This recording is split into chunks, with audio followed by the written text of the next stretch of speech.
adalah anak hamba berubah status jadi anak Tuhan.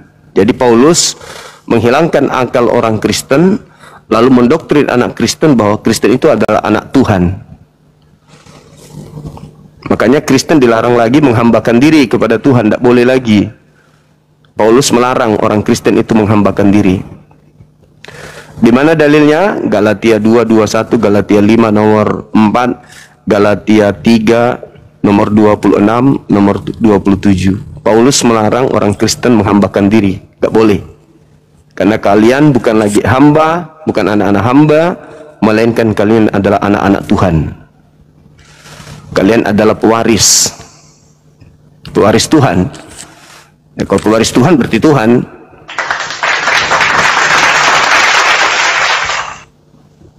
Makanya Kristen itu hidupnya dalam hal beragama mereka sombong, menganggap agama lain itu rendah. Maka yang lainnya disebut binatang sesat, domba sesat, dan mengatakan diri mereka sebagai anak Tuhan. Bayangkan, kalau anak presiden ya masih bisa lah, karena masih tataran makhluk. Ini anak Tuhan.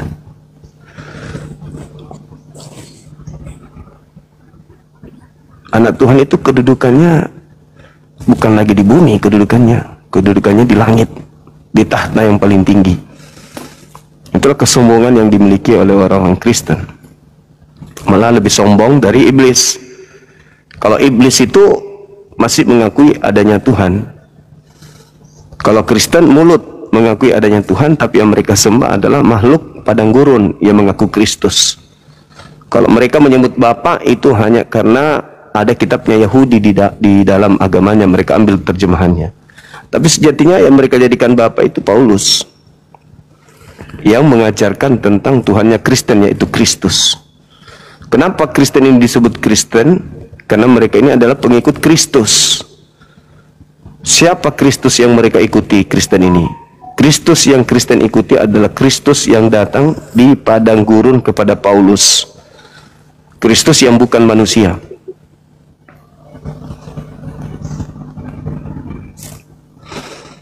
Ini saudara Daniel, silakan, apa sudah selesai dibaca? Matius 12.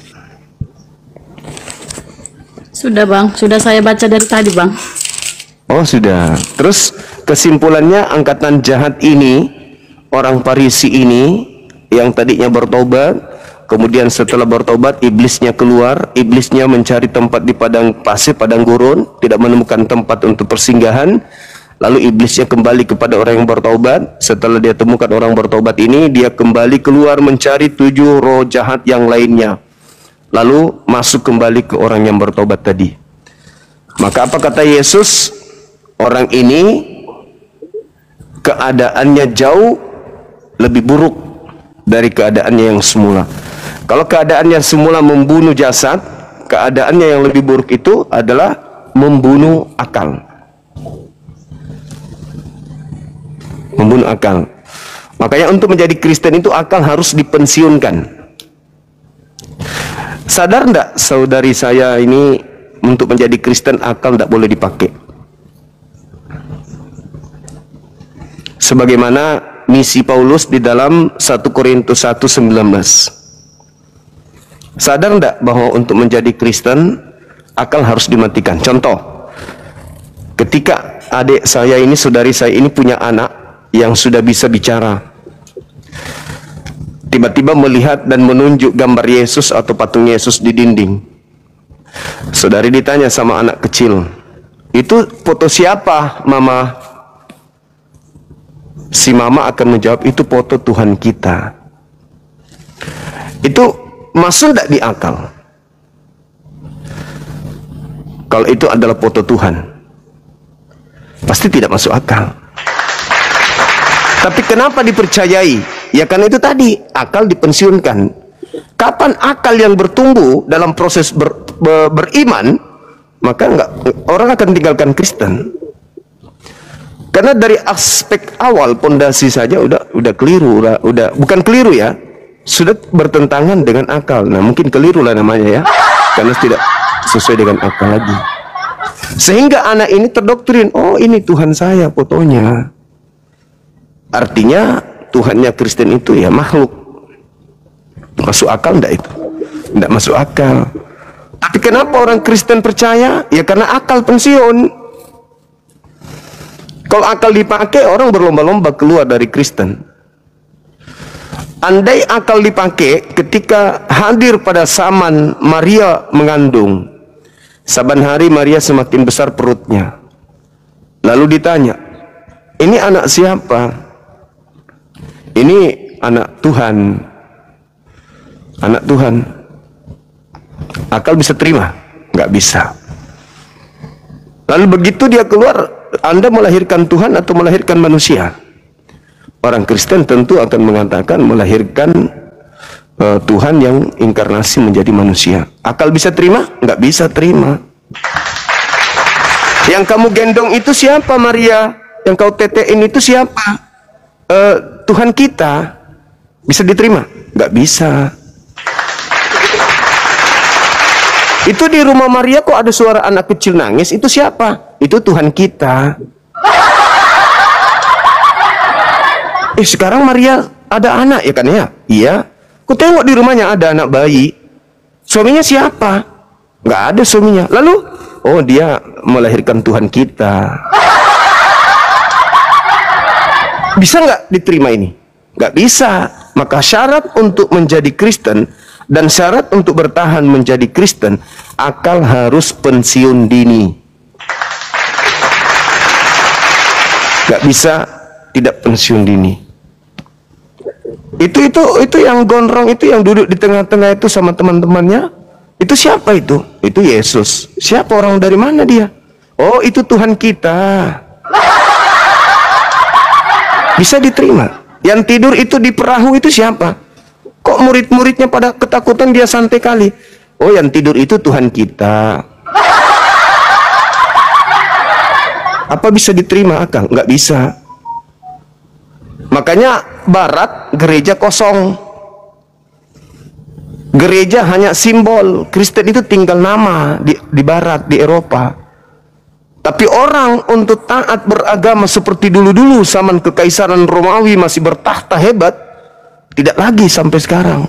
Gereja-gereja dijual jadi mall, jadi bar, jadi kafe, jadi masjid. Kenapa? Karena orang sudah berpikir, ini agama ini kok semakin hari semakin gak masuk akal. Sementara orang hidup itu dituntut untuk rasional. Cuman di Indonesia ini aja yang menjamur misionaris. Meskipun tak pernah naik angkanya dari 6%. Tapi kalau di luar sana, orang sudah tinggalkan gereja, orang sudah tinggalkan Bible. Karena sudah tidak masuk akal mereka. Cuman di Indonesia ini, sekali lagi saya katakan, orang Kristennya sok-sokan, sok cantik. Misionaris-misionarisnya sok cantik. Tapi di Barat, tempat Kristen berasal, itu sudah sepi. Misionaris tidak bekerja lagi di sana. Misionaris hanya menjadikan Indonesia sebagai sasaran empuk. Kenapa? Karena kebanyakan orang Indonesia, kalau barang dari luar, itu mereka cenderung pilih daripada asli buatan Indonesia. Contoh misalnya ada tas kulit bekas dari luar negeri, mereka lebih pilih daripada merek Indonesia asli. Meskipun jauh lebih bagus merek Indonesia, tapi mereka lebih cenderung pilih yang luar negeri punya meskipun bekas. Nah, inilah orang-orang yang memilih agama yang sudah tidak dianut lagi, maksudnya sudah tidak dilakoni lagi di dunia luar gitu. Jadi ya saatnya teman-teman Kristen ini berbenah. Pahami Bible itu baik-baik. Kenapa Bible itu ditinggal di Barat, tapi kok kita di Indonesia justru melawan isi Bible kita sendiri kan gitu. Jadi untuk menjadi seorang Kristen, sekali lagi, wajib hukumnya otak itu pensiun. Gak bisa kalau pakai otak. Makanya Kristen itu kenapa jauh dari Bible? Karena Kristen itu orang pintar. Kristen itu orang yang punya akal, kecerdasan, tingkat intelijensi yang tinggi. Begitu baca Bible tidak sesuai, tutup, simpan di lemari. Hari Minggu baru ke gereja, pergi nyanyi-nyanyi dan seterusnya. Nah, seperti itu, saudari Daniel. Itulah keadaan yang ada sekarang ini di dunia. Saya nggak tahu kalau di Pluto ya, atau di Mars. Mana tahu Kristennya di sana lebih hebat lagi daripada di dunia ini, di bumi maksudku. Oke, mungkin mau ditanggapi data yang saya sajikan tadi, Matius 12 nomor 43 sampai 45. Ini Bang, saya mau menanggapi tentang 1 Korintus 19 yang Abang bilang tadi. Saya ketawa sih sebenarnya. Iya, silakan. Kalau yang Abang bilang tentang perikop 1 Korintus 19 itu kita tengok sekali lagi ya Bang, kalau kita bicara tentang perikop ini, kita melihat itu judul besarnya itu hikmat Allah dan hikmat manusia. Dan di Iya, sini silakan. ya, di sini diperintahkan karena ada tertulis, aku akan membinasakan hikmat orang-orang berhikmat dan kearifan orang-orang bijak akan kulenyapkan. Itu kan maksud Abang. Itu adalah hikmat manusia, Bang. Ya. Di manakah orang yang berhikmat? Di manakah ahli Taurat? Itu yang Abang tentang mungkinnya sampai seterusnya. Di manakah pembantah dari dunia ini? Bukankah Allah telah membuat hikmat di dunia ini menjadi kebodohan? Itulah yang didasarkan dari hikmat manusia. Tapi kalau kita lihat ya, hikmat yang benar itu di 1 Korintus 2 kita lanjutkan di ayat yang ke-14 itu adalah yang paling penting Bang, ya. Tetapi manusia duniawi tidak menerima, manusia duniawi berarti kita ya Bang, tidak menerima apa yang berasal dari roh Allah. Karena hal itu baginya adalah suatu kebodohan dan itu sama sebagai orang Islam ya Bang. Dan ia tidak dapat memahaminya sebab hal itu hanya dapat dinilai secara rohani. Tetapi manusia rohani menilai segala sesuatu, tetapi ia sendiri tidak dinilai oleh orang lain. Sebab siapakah yang mengetahui pikiran Tuhan sehingga ia dapat menasihati dia, tetapi kami memiliki pikiran Kristus. Kami memiliki pikiran Kristus, makanya kami Bang jadi Kristen Bang. Kami mengikuti dia, bukan yang Abang dasarkan, yang Abang bilang tadi Kristus. Yang mana yang kalian pilih? Kami mengikuti Kristus Yesus lah Bang. Oke, baik. Kita buktikan ya, apakah Kristen ini mengikuti Kristus anak Maria.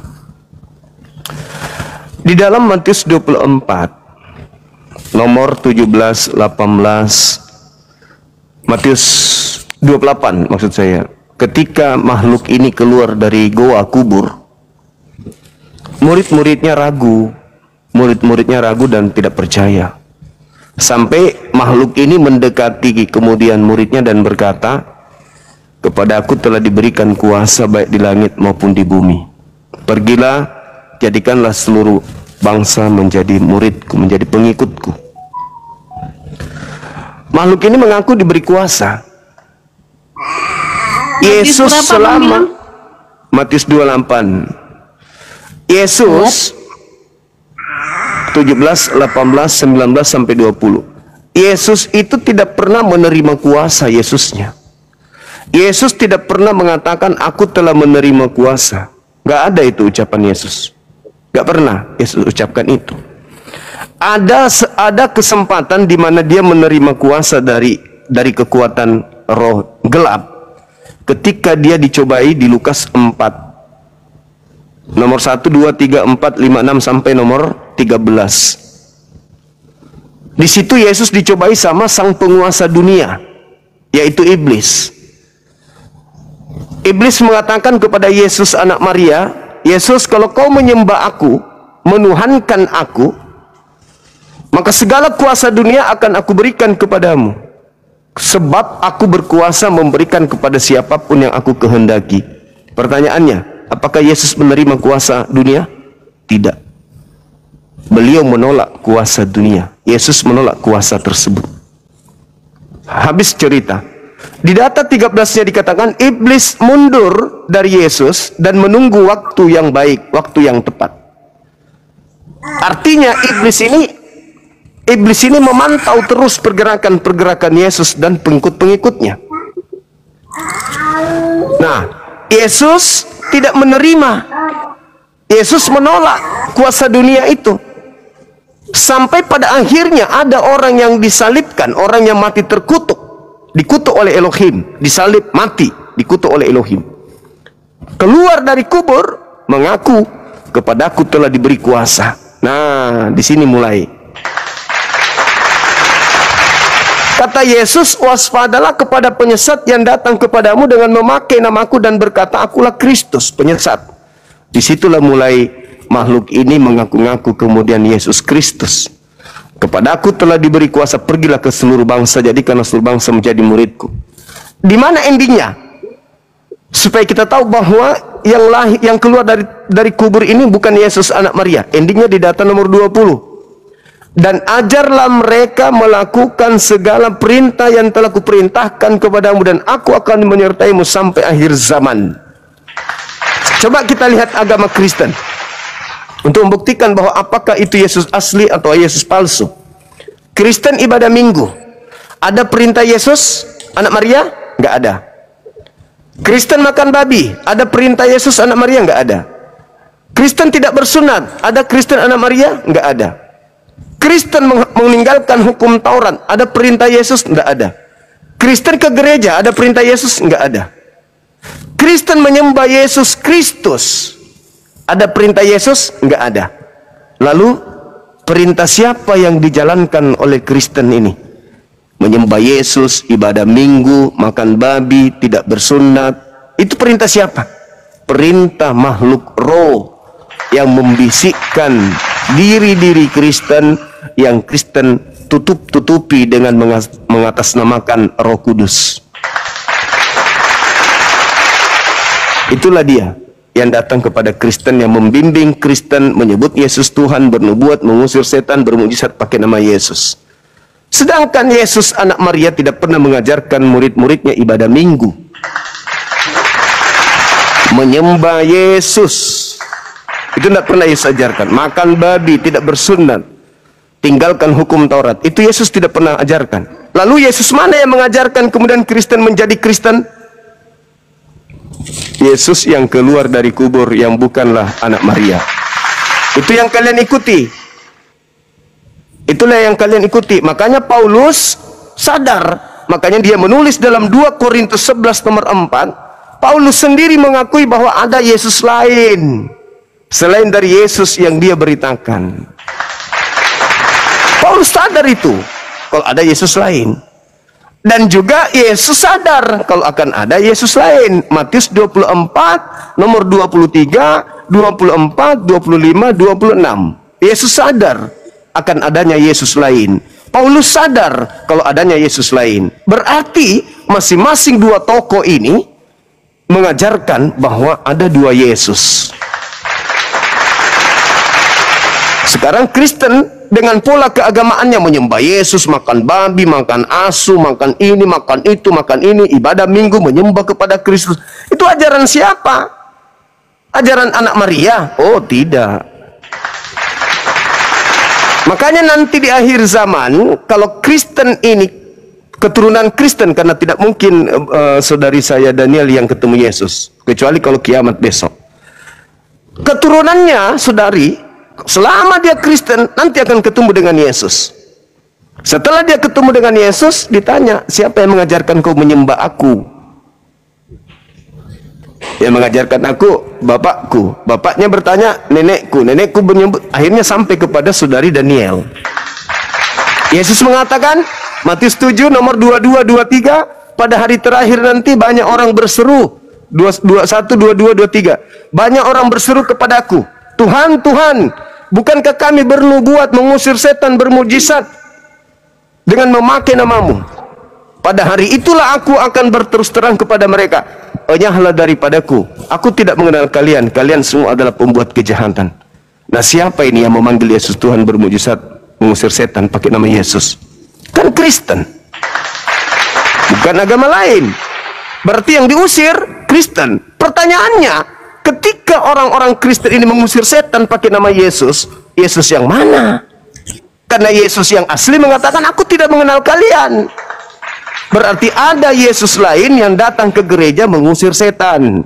Itulah yang disebut Yesus, waspadalah kepada Kristus palsu yang datang kepadamu. Makanya coba terawang diri Anda. Yesus sujud dalam beribadah, Yesus sunat, Yesus puasa, Yesus berkumpul dengan orang-orang bersunat di dalam beribadah, Yesus sujud, Yesus masuk ke sinagoge, ke mikdas, bukan masuk ke gereja. Yesus mengharamkan makanan-makanan yang diharamkan oleh Bible.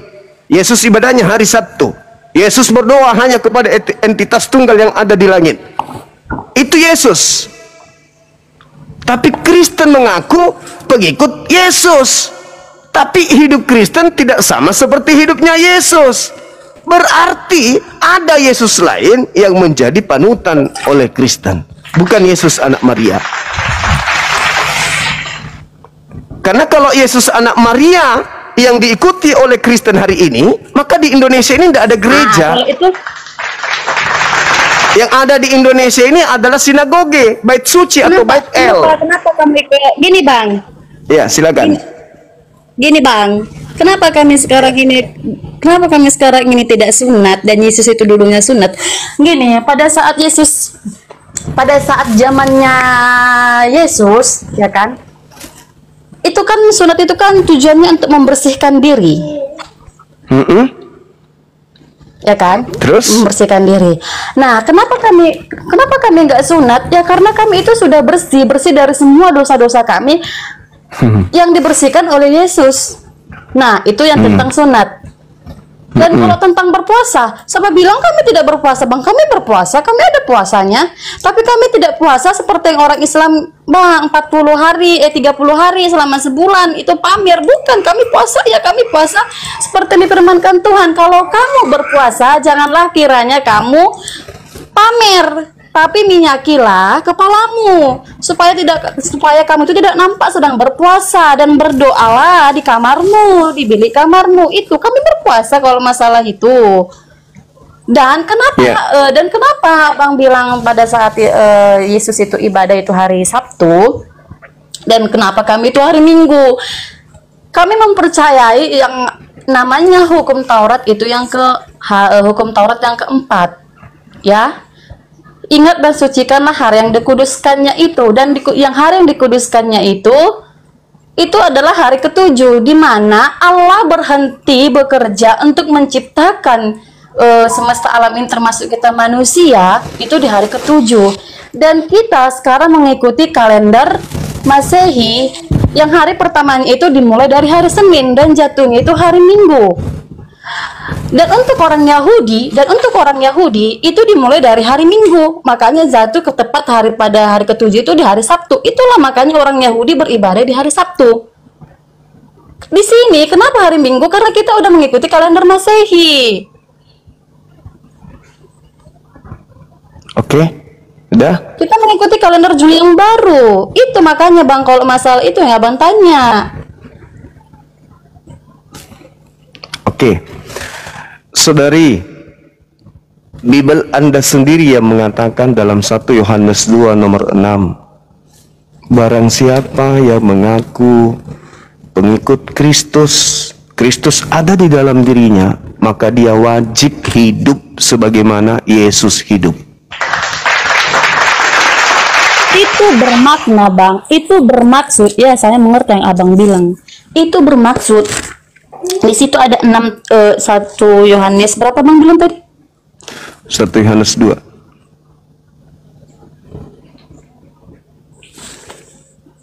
Oh, 1 Yohanes 2, saya buka Yohanes yang ini ya.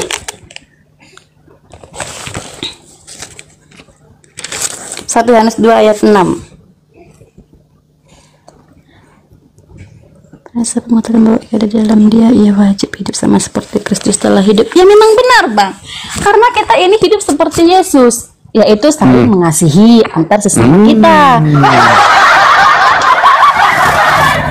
Bukan begitu maksudnya. Jadi kalau hidup sama seperti Yesus hidup, Yesus mempraktekkan kemudian di dalam Yohanes 10 nomor 27, aku mengenal muridku, muridku mengenal aku, mereka mendengarkan suaraku dan mengikuti aku.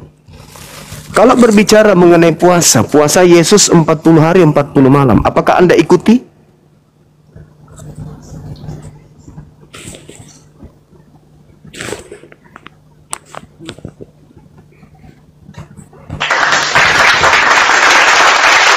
Karena Yesus mengatakan itu. Yohanes 14:12, barang siapa yang mengasihi aku, dia juga akan melakukan pekerjaan yang aku lakukan.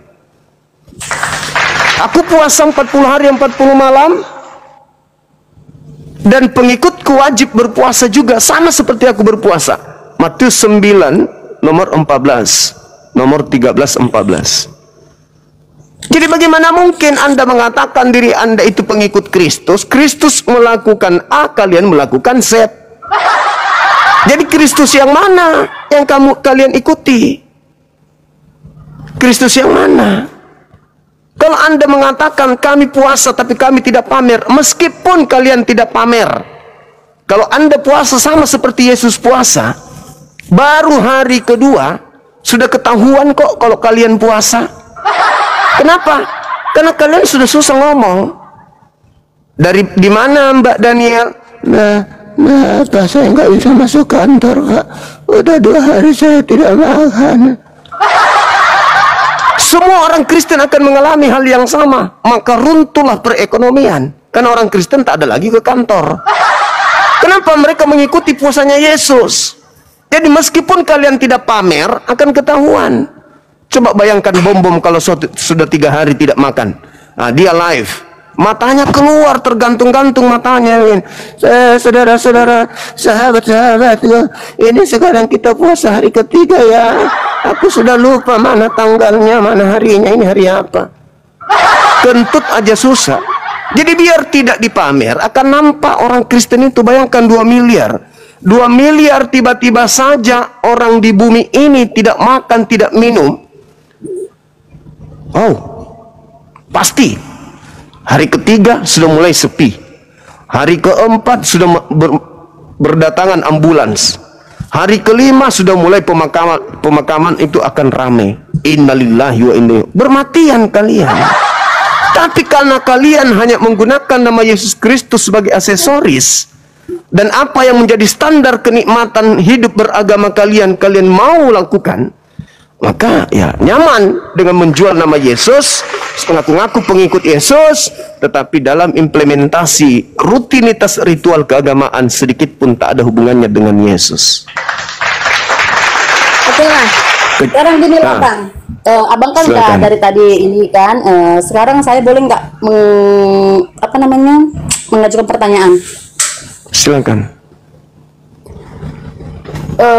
Gini, di dalam Islam kan orang Islam ini kan mengikuti teladan-teladannya Muhammad, betul? Iya. Tapi saya lihat banyak juga pertentangan-pertentangan di Islam ini, Bang. Salah satu contohnya ya, saya mau bertanya gini lah. Sebenarnya Islam ini mengajarkan apa sih? Kalau misalnya Islam, gini, kalau kayak kami Kristen kan kasih, damai gitu. Kristen ajarkan kasih. Kalau Islam Setelah Indonesia Ya, kalau merdeka, Islam- iya. Setelah Indonesia merdeka, Iya, Kristen itulah, kelihatan kasih, iya. Tapi sebelum Indonesia merdeka, beranikah kalian mengatakan Kristen agama kasih? Sebelum Indonesia merdeka, berani?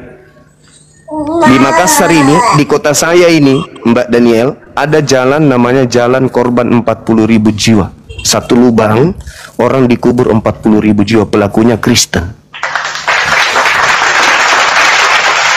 Indonesia merdeka, baru Kristen cuci tangan, yang tadinya tangannya berlumuran darah. Jutaan manusia menjadi anak-anak menjadi yatim piatu. Wanita jutaan menjadi janda. Ulahnya siapa? Anak-anak Kristus. Setelah Indonesia merdeka, kalian boleh jualan. Oh, Kristen agama kasih, boleh. Tapi kami cuma senyum-senyum tersipu. Liatin kalian, pekerjaan anak setan. Coba dulu berani. Sebelum Indonesia merdeka, berani enggak pendeta mengatakan Kristen agama kasih? Berani enggak? Tiap hari peluru meledak, bom meletus di mana-mana. Ulahnya siapa? Anak-anak Kristus. sekarang gini, Islam itu mengajarkan apa? Islam itu mengajarkan sama yang diajarkan oleh Yesus. Selamat. Yesus itu juru selamat. Islam artinya selamat. Siapa yang masuk Islam otomatis masuk kepada ruang lingkup keselamatan. Yesus juru selamat, bukan? Aku tinggalkan damai sejahtera. Damai sejahtera itu Islam. Damai sejahteraku untuk kalian, Islamku untuk kalian. Salam. Kalau Bang, gini Bang, kalau damai sejahtera untuk Islam, kenapa ya?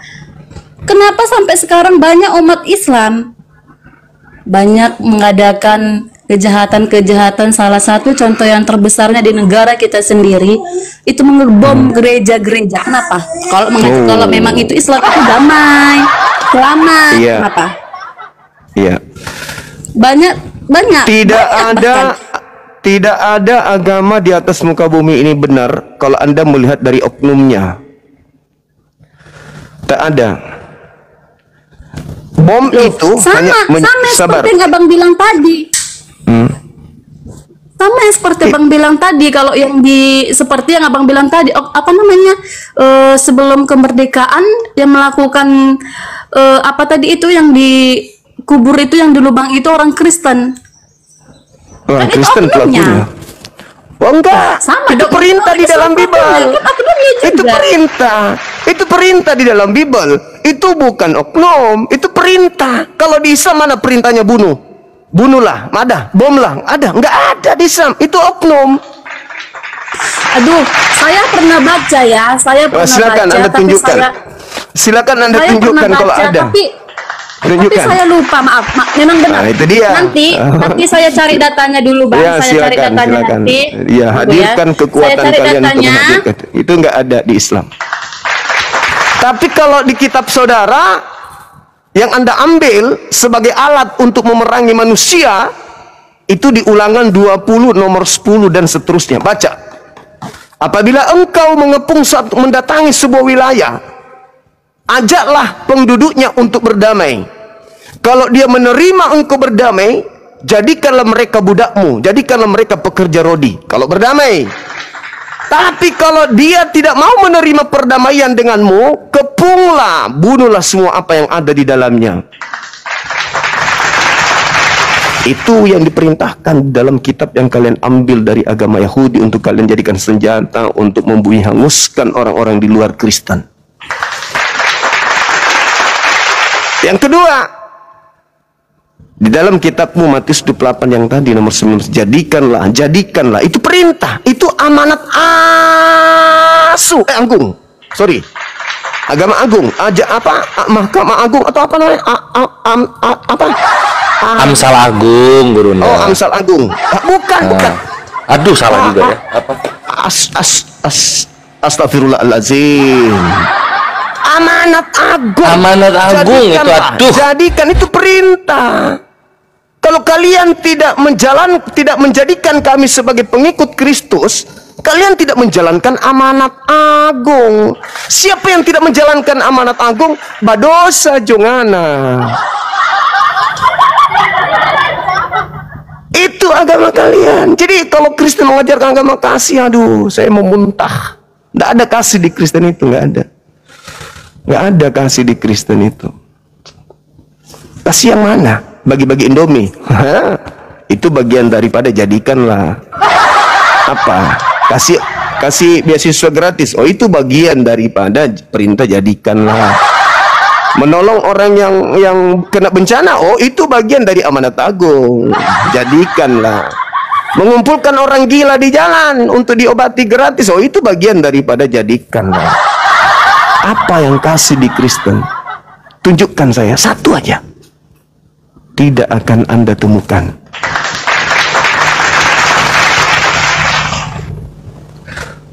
Jadi, saudari, gimana yang saya gimana? Lupa ndak atau memang pura-pura ndak ingat? Kristen hadir di Nusantara itu. macet pula lagi. Jangan macet. Kristen datang ke Nusantara itu karena melalui penjajahan. Itu aja dulu. Kristen tidak nongol di Nusantara ini kalau tidak ditumpangi oleh penjajah. Bagaimana Portugis, bagaimana Belanda masuk ke Indonesia lewat penjajahan. Indonesia merdeka baru kalian cuci tangan. Kami ajaran kasih loh. Kristen ajaran kasih. Dari mana ke mana? Nggak ada itu, Mbak. Jadi kembali aja ke tema bahwa Kristen ini adalah pengikut Kristus, dan kami juga diajak untuk menjadi pengikut Kristus. Tapi sebelum kami masuk menjadi pengikut Kristus, terangkan dulu kepada kami, siapa yang mengajarkan? Kristus mana yang mengajarkan menyembah dirinya? Itu dulu. Kristus Yesus, Bang. Di mana Yesus anak Maria mengajarkan menyembah dirinya? Ada. Bukan menyembah, ikut, Lalu? mengikuti. Kalau ikut berarti menyembah Elohim,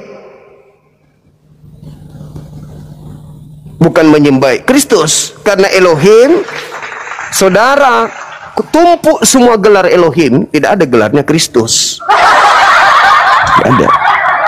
Dan orang-orang Yahudi penyembah Elohim tidak disebut pengikut Elohim. Kalian aja yang mengatakan pengikut tapi penyembah. Itu trik. Itu trik. Seakan-akan pengikut tetapi pentuhan. Kalian itu pentuhan Kristus, bukan pengikut. Begitu, saudari. Ya, memang kebenaran itu pahit, tapi ya mau tak mau harus kita sampaikan agar saudari ini bisa sedikit belajar tentang agama Kristen. Agama Kristen itu tidak ada hubungannya dengan kitabnya Yahudi. Sama sekali nggak ada hubungannya. Tapi lagi-lagi dipakai untuk menggenapi nubuatan Yakub di dalam Kejadian 49 nomor 27. Yakub memanggil anaknya Benyamin. Benyamin, sini. Aku mau meramalkan, aku mau menceritakan seperti apa kelakuanmu kelak, keturunanmu kelak. Laku keturunanmu itu nanti seperti serigala, merampas jarahan, habis itu membagikan hasil jarahan. Kejadian 49 nomor 27. Paulus di dalam Filipi 3 nomor 5 dia mengaku, aku adalah keturunan Benyamin. Keturunan Benyamin tadi Yakub ramalkan sebagai apa? Serigala. Yesus berkata dalam Matius 7:15, waspadalah kepada serigala yang nyamar domba, waspadalah kepada Paulus yang nyamar rasul. Dia merampas hukum Taurat lalu membagikan kepada yang bukan pemiliknya. Bukti di mana dia merampas Taurat lalu membagikan kepada yang bukan pemiliknya.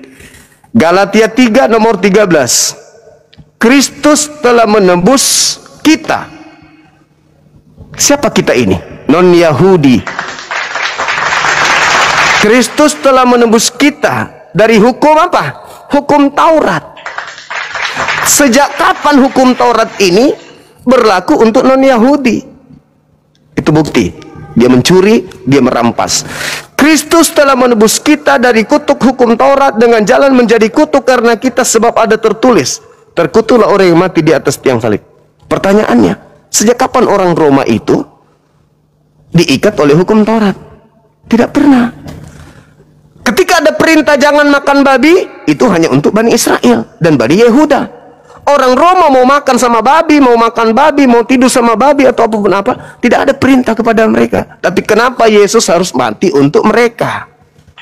Itulah bukti bahwa dia adalah serigala yang merampas harta milik kepunyaan Yakub, lalu diberitakan dan diberikan kepada orang-orang non-Yahudi. Lahirlah kitabnya orang Yahudi di agama kalian. Itulah yang saya sering katakan, kitab Kristen itu adalah kitab Spanyol, kitab separuh nyolong dari agama Yahudi. Kenapa bisa? Karena antara Kristen dan Yahudi ada serigala yang menghubungkan. Siapa? Paulus. Dia yang mengambil kitabnya orang lalu membagikan kepada Kristen yang bukan Yahudi. Itu untuk menggenapi Kejadian 49 nomor 27. Ingat, Kejadian 49 itu adalah nubuatan Yakub kepada ke-12 muridnya, anaknya. Paulus seorang mana? Orang Ibrani. Dari keturunan mana? Benyamin. Yesus mengatakan di dalam Matius 23 nomor 15, celakalah engkau wahai ahli Taurat, celakalah engkau wahai orang Farisi. Paulus mengaku ahli Taurat, Paulus mengaku orang Farisi. Celakalah engkau wahai orang munafik. Paulus di dalam 1 Korintus berapa itu? 1 Korintus 9. Iya benar Dinda. Nomor 20-21. Yang apa Gurunda? Dia mengaku kepada orang Yahudi, dia ngaku Yahudi. Kepada penganut Taurat, dia mengaku penganut Taurat. Kepada orang Roma, dia ngaku Roma. Kepada orang Yunani. Itu munafik namanya. Itu namanya nyamar seperti domba. Gitu loh. Celakalah engkau wahai ahli Taurat, celakalah engkau wahai orang Farisi, celakalah engkau orang munafik. Engkau menjelajahi daratan, menyeberangi lautan, mentobatkan orang menjadi pengikut agamamu, dan setelah kau jadikan dia sebagai pengikutmu, kau jadikan dia menjadi orang neraka dan 2 kali lebih jahat daripada engkau sendiri. Siapa orang Farisi? Siapa ahli Taurat? Siapa orang munafik? Siapa serigala yang menyeberangi lautan, meninggalkan Yerusalem, menjelajahi daratan sampai ke Roma, sampai ke Kiliki, selain Paulus? Ada? Deara? Tidak ada. Cuman Paulus yang menjadikan orang yang masuk menjadi pengikutnya menjadi orang neraka. Itu dalil. Maka Kristen ini berbeda dengan Yahudi.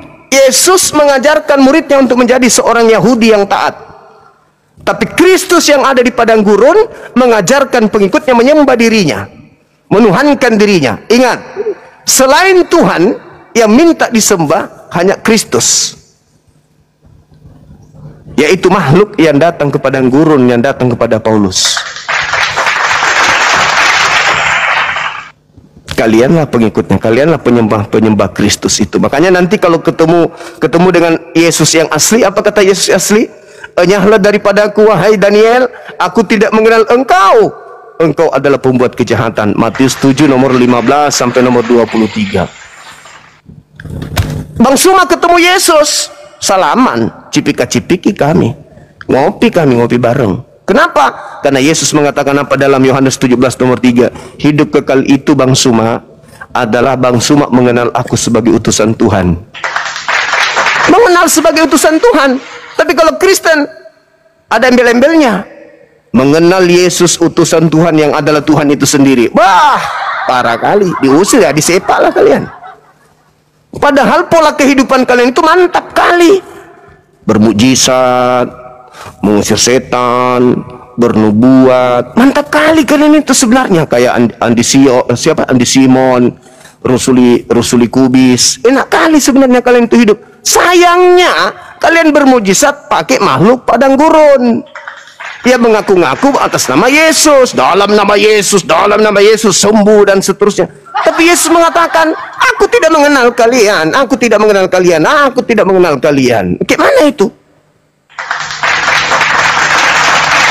Orang Kristen sendiri tidak dikenal sama Yesus asli. Berarti kalian selama ini berkhotbah, bermujizat, ngobati orang, tumpang tangan pada orang sakit, sembuh. Berarti itu iblis dong. Bukan Yesus berarti.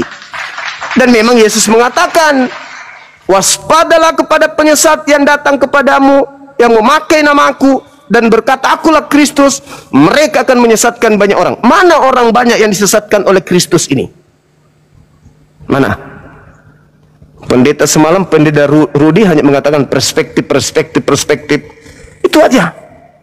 Tapi mana orang banyak yang disesatkan oleh Kristus palsu? Mana? Tentu kalau ada Kristus palsu, pengikutnya disebut Kris apa? Krismon, nggak mungkin. Nggak mungkin. Iya, kalau Krismon itu berarti krisis moneter palsu. Ini Kristus palsu, berarti pengikutnya disebut Kristen.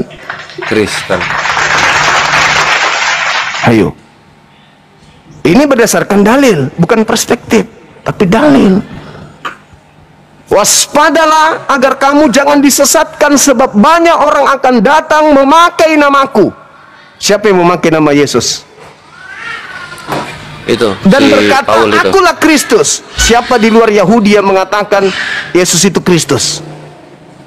Islam atau Kristen? Itu. Kristen. Kristen. Orang-orang itu mereka akan menyesatkan banyak orang. Nah, siapa yang menyesatkan banyak orang ini? Yang membawa nama Kristus, Islam atau Kristen? Kalau Islam jelas, Islam membawa nama Nabi yang mulia baginda Rasulullah Muhammad sallallahu alaihi wasallam. Kalau Kristen Pak, Kristen, Advent, Protestan, apalagi saksi Oneness, Katolik, semua membawa-bawa nama Yesus Kristus. Dan semakin hari semakin dia merebak ke bumi, semakin banyak orang yang disesatkan. Kalau bukan Kristen, izinkan saya tahu siapa orang banyak yang membawa-bawa nama Kristus selain Kristen? Adakah? orang Itu data di Bible.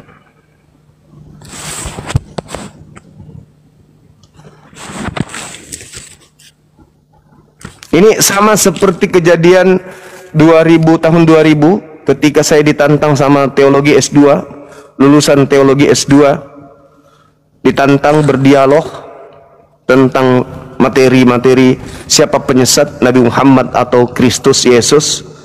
Saya di Mall MP dari jam 10 pagi. Kami datang jam 9, mallnya buka jam 10.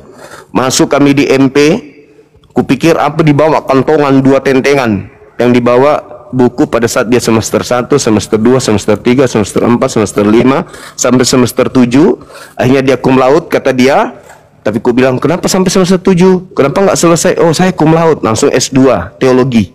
Dia cuma kuliah 1,5 tahun, kata dia. Dapat titel S2, teologi. Diskusi dengan Bang Suma. Dia bawa buku 1 meja, saya tangan kosong. Buka sana, buka sini, buka sana, buka sini. Ujung-ujungnya menangis. Kenapa? Karena musuh terberat Kristen itu bukan Bang Suma, bukan Islam, tapi Biblenya sendiri. Kenapa bisa terjadi? Karena ada kekosongan di situ. Kekosongan di mana, Bang Suma? Orang Kristen tidak diajarkan familiar dengan Biblenya. Orang Kristen dipupuk dan dibesarkan bukan berdasarkan proses berpikir tentang isi Biblenya. Orang Kristen menjadi pengikut Kristus hanya oleh karena doktrin dan dogma bapak-bapak gereja saja. Kenapa bapak-bapak gereja tidak mengajarkan isi Bible? Karena tujuan bapak-bapak gereja itu hanya pulus. Karena bapak-bapak gereja yang belajar menemukan bahwa lo semakin dibuka lo semakin dibuka lo. Kalau ini ku tinggalkan, kayak mana anak istriku? Nah, tutup aja ini Bible. Ambil data-data yang baik aja. Bapak-bapak, ibu-ibu, saudara-saudara, mari kita menyanyi dalam kasih Kristus. Haleluya, haleluya. Itu aja. Perpuluhan. Nah, ini sudah tanggal berapa bayar perpuluhan. Ini tanggal berapa bayar perpuluhan. Itu. Sekolah minggu. Apa yang diajarkan di sekolah minggu? Pendalaman materi Bible? Dasar-dasar pijakan bahasa Yunani, Ibrani? No. Mereka hanya diajarkan kemudian cerita-cerita. Center class, Natalan, Yesus minum anggur, Yesus menyulap air jadi anggur, orang buta berjalan, dan seterusnya. Itu aja ya. Nyanyi-nyanyi diajarkan, itu sekolah minggu. Berbeda dengan anak-anak Islam, diajarin betul-betul mengutui. Ini huruf alif, kasrah tanda bawah bacanya i, fathah tanda atas bacanya a, dhammah hurufnya seperti ini bacanya u, kasratain, fathatain, dhammatain. Ini tanwin, ini sukun, ini tasydid, ini izhar, ini idgham, ini bilgunna. Itu diajarin sampai segitunya. Bukan hanya sebatas itu doang. Mereka diajarkan menghafal dari kata ke kata, dari huruf ke huruf, mat-mat bacaan. Artinya mereka diajarkan untuk membumikan Al-Quran di dalam tubuhnya. Itu Islam. Kenapa demikian? Karena percaya diri terhadap kitabnya. Maka cinta yang lahir adalah cinta terhadap Al-Quran, dan Al-Quran cinta kepada umatnya. Itulah yang dikatakan inna nahnu nazzalna zikra wa inna lahu lahafizun. Aku yang menjaga, aku yang mewahyukan, aku yang menjaga.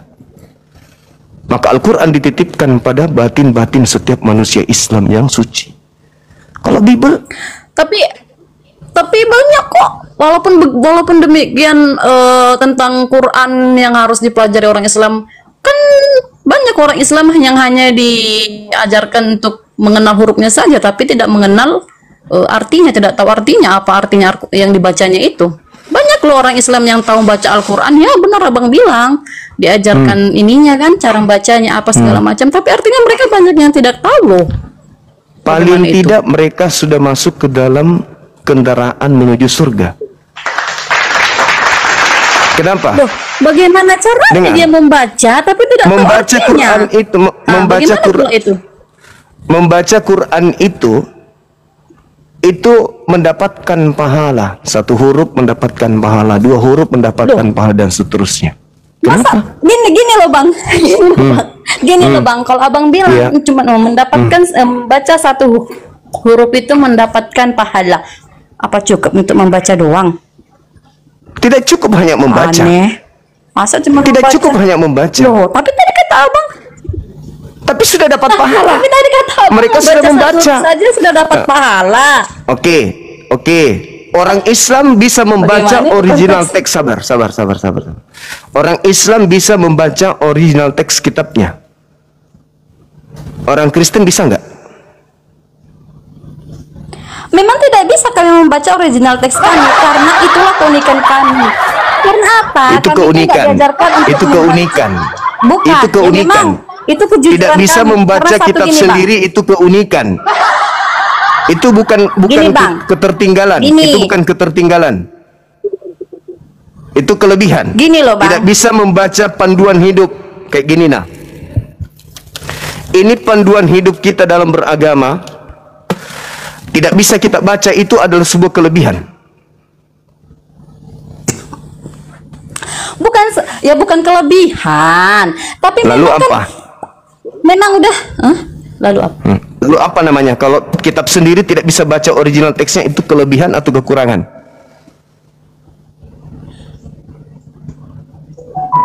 Kelebihan atau kekurangan? Bukan kelebihan dan bukan kekurangan sih, Bang. Memang kami nggak diajarkan untuk mengenal teks aslinya. Bagaimana ceritanya Anda tahu itu betul kalau Anda tidak tahu original teksnya? Saya tanya dulu. Enggak gini, Pak. Bagaimana Anda bisa tahu? Al-Quran itu. Bagaimana Anda bisa tahu kalau Anda artinya itu sudah benar kalau Anda tidak tahu original teksnya?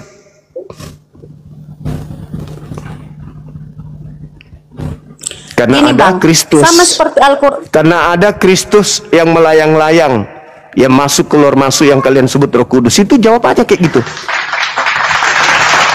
Jawab aja, nggak usah malu-malu. Karena kami ada Kristus yang adalah Roh Kudus yang bolak masuk ke dalam tubuh kami. Kami memiliki Roh Kudus, Islam tidak punya. Bilang aja kayak gitu. Sederhana bukan? Untuk nipu lawan dengan trik-trik kayak gitu. Kalau ada sebuah agama tidak bisa membaca original teks kitabnya, ya itu apa namanya? Seorang pendeta berapi-api di depan mimbar, suruh baca original teks kitab. Papa, pupu. Lalu bagaimana Anda bisa tahu kalau itu benar? Kalau sebagai tokoh, sebagai pembimbing, sebagai gembala bagi hewan yang ada, tapi dia sendiri tidak bisa original teks, gimana ceritanya coba? Masalah agama itu. Masalah. Makanya kami tertawa kalau ada orang Kristen membahas Islam tapi tidak bisa membaca kitab kami, itu kami katakan orang dungu, sedang mendungui orang, sedang membodohi lawannya, temannya. Bagaimana mungkin seorang cuman membaca sampul lalu buka praktek? Sedangkan orang Kristen itu begitu.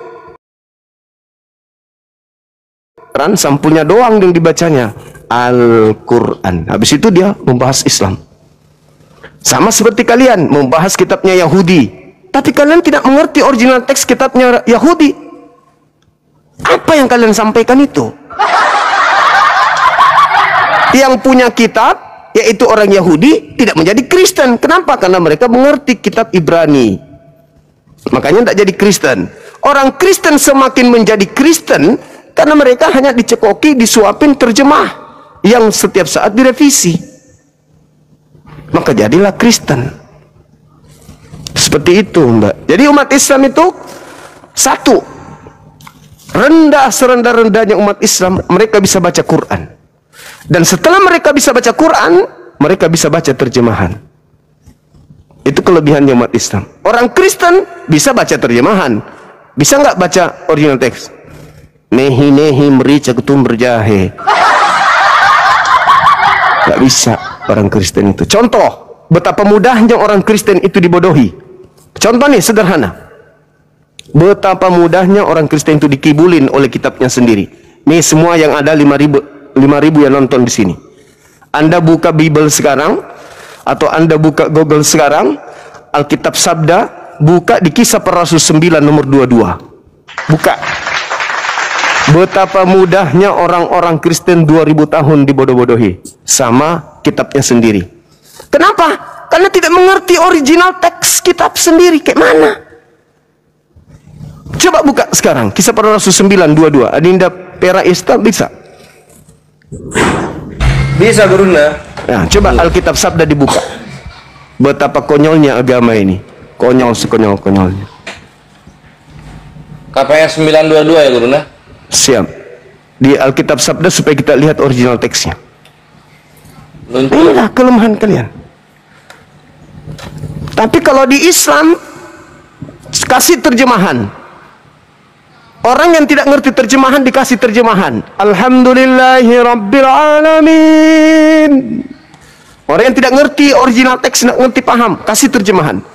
Ketika dia ada terjemahan situ keliru, melenceng dari akidahnya, pasti mereka mengatakan, saya tidak mengerti bahasa Arab, saya tidak bisa baca kemudian mengerti huruf per huruf, tapi saya rasa ini keliru. Panggil ustadz saya, pasti salah. Begitu dipanggil, betul, salah.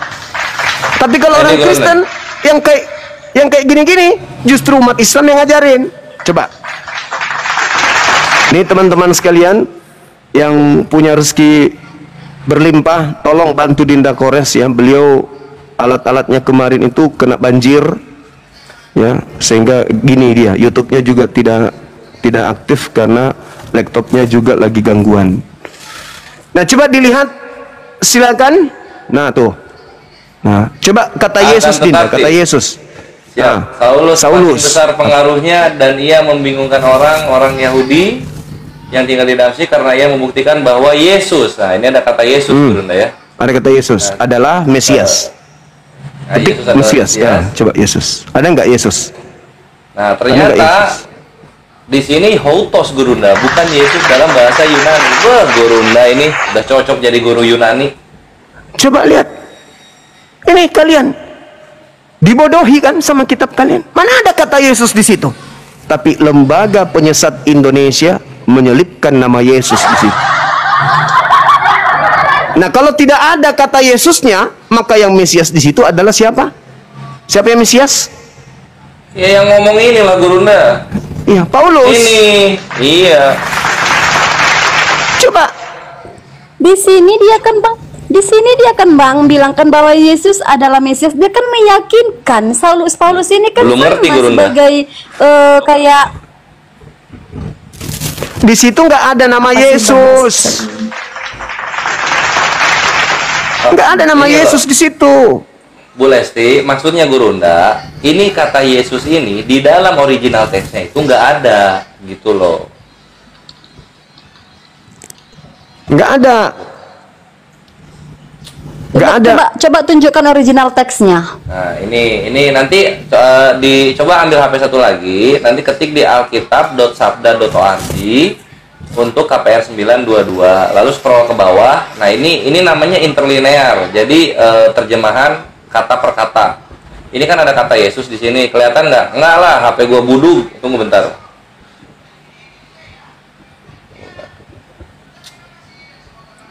Woi. Nah, di sini ada kata Yesus nih. Tunggu dulu. Jazakallahu khairan. Mantap. Kocak, barakallah. Tunggu ya. Ya, beliau punya HP ini buram. Teman-teman dibantu beliau, adik kita ini belikan laptop. Pasti banyak saudagar muslim lah. Iya, Ikhwan, mantap. Syukran Gunda udah dipromosiin. Ya. Tunggu. Langsung DM aja ke Dinda Kores ya.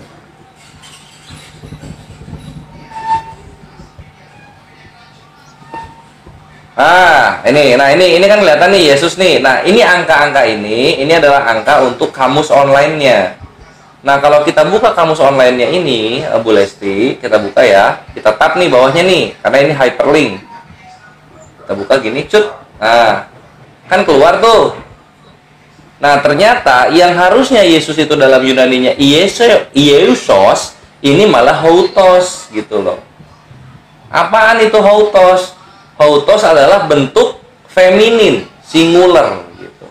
Atau kata ganti tunggal feminin. Lah Yesus aja cowok, ini kata gantinya cewek. Apalah itu maksudnya gitu.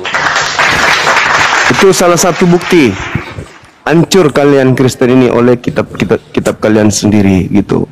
Jadi semakin jauh sudahlah terjemahan, bukan kitabnya Yesus. Semakin jauh. Masya Allah. Silakan sahabat-sahabat sekalian ya, sekalian dibantu adik kita Dinda Kores, mana tahu beliau bisa beli perangkat untuk live lagi. Kemarin dunia YouTube diramaikan dengan hadirnya YouTube beliau kan. Sekarang beliau nggak bisa posting karena laptopnya ada gangguan. Bukan gangguan lagi, hancur mina laptopnya. Nah, ini mau aku open kan ya Gurunda ya. Jadi Ikhwan, aku tuh lagi diuji Allah. Jadi si air bocor itu plafon di situ. Bocor dia. Jadi yang meja kerja kasarnya di sini pindah kemari. Ini laptop sedang di dunia orang mati, belum bangkit lagi gitu. Karena airnya jatuhnya di sini. Gitu. Nah, silakan Bu Lesti kalau ada yang mau ditanggapi dari ilmu baru yang kita sajikan. Iya, jadi teman-teman enggak, sekalian Bang. Gini, bisa DM minta nomor rekening ke Kores langsung ya. DM aja, nggak bukannya apa-apa. karena apa gitu ya, mau turun soalnya maklum ibu rumah tangga mau ngambil hujan, cuman saya mau ngasih pesan Oh, Bang. iya. Silakan. Ngambil Abang coba pahami apa namanya ini Matius ini ya Bang, abang baca dan abang pahami, dan dengan iman abangnya yang iman abang kan Islam, otomatis abang tahu ya hadis-hadisnya ya. Abang baca Matius 22 ayat yang ke 29 sampai dengan 30. Itu saja Bang. Saya turun dulu ya Bang. Saya cuma mau meninggalkan pesan itu, abang Iya. baca itu, dan Silakan Anda turun, nanti naik lagi ke sini enggak apa-apa. Kita pelajari lagi lebih jauh. Tapi itu pesan saya Matius 22 itu mau saya tanyakan tadi, selain apa sih yang diajarkan Islam itu, selain itu saya juga mau tanya tentang yang kami imani yang bertentangan dengan Islam itu Matius 22 ayat 29 sampai 30. Ini Itu. Makasih ya. Mau Bang. dijawab Saya sekarang nanya. atau gitu ya wes, siap-siap. Oke. Selamat berumah Iya. tangga Bu Lesti. Baik. Satu hal yang perlu dipahami ya teman-teman, yang dipertanyakan ini tentang adanya oknum yang tidak mengerti tentang kitab suci. Yesus yang menyebutkan itu di Matius 22 nomor berapa tadi? 29 sampai 30. Itu ucapan Yesus tentang kitab suci. Kitab suci yang dimaksud itu adalah kitabnya Yahudi, kitab Tanakh. Bukan Roma, Galatia, Filipi, Lukas, Markus, Matius, Yohanes, Kisah Para Rasul, bukan. Yesus tidak mengenal kitab suci mereka, kitab yang mereka anggap suci ini. Yesus hanya mengenal kitab Tanakh. Maka Matius 22 nomor 29 nomor 30 itu sindiran untuk Kristen. Itu justru tamparan untuk Kristen, itu tamparan keras. Karena mereka tidak mengerti kitabnya Yahudi, kitab sucinya orang Yahudi, kitab sucinya Yesus. Tapi mereka selalu saja, itu nubuatan, itu nubuatan, itu nubuatan, itu nubuatan. Itu adalah dalil yang menampar orang Kristen. Karena kitab suci yang dimaksud di situ sudah pasti bukan kitab yang ada di gereja.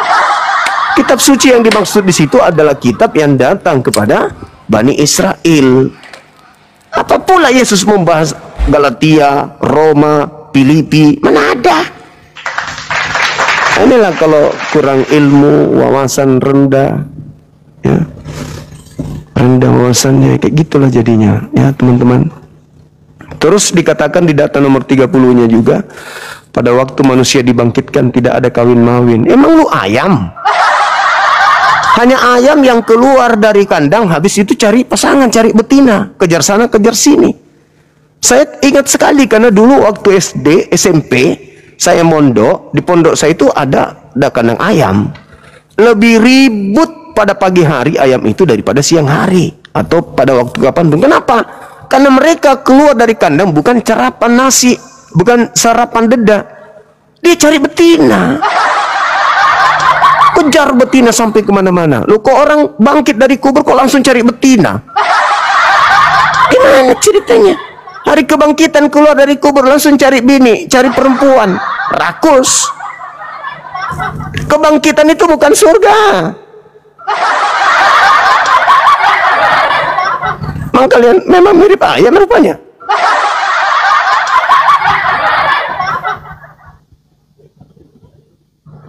Ayo silakan teman-teman non muslim, waktu kita masih ada. Iya, silakan ketik 3 di bawah ya. Ini namanya nyaru-nyaru soalnya. Aku nggak ngerti yang mana yang Kristen, ikhwan. Untuk yang muslim silakan di drop ya, karena nggak akan dinaikin, ikhwan. Gurunda ini live-nya solo. Jadi yang muslim jangan naik. Nanti naiknya kalau Gurunda lagi di room kawan-kawan kita mujahid yang lainnya baru. Kalau ini solo, ikhwan. Kalian pengen lihat Gurunda live-nya sampai 20k 30k, biarkan Gurunda solo. Yang muslim di bawah dulu gitu, oke? Thank you. Nah, mana ini yang ininya ya? Nasib. Waduh, tidak berhijab, oreng. Kristen atau Katolik? Ih.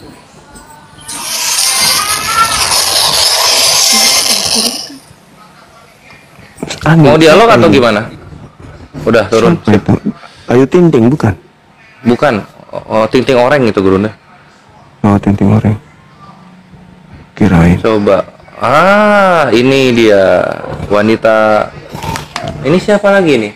Vivi Aries Negara.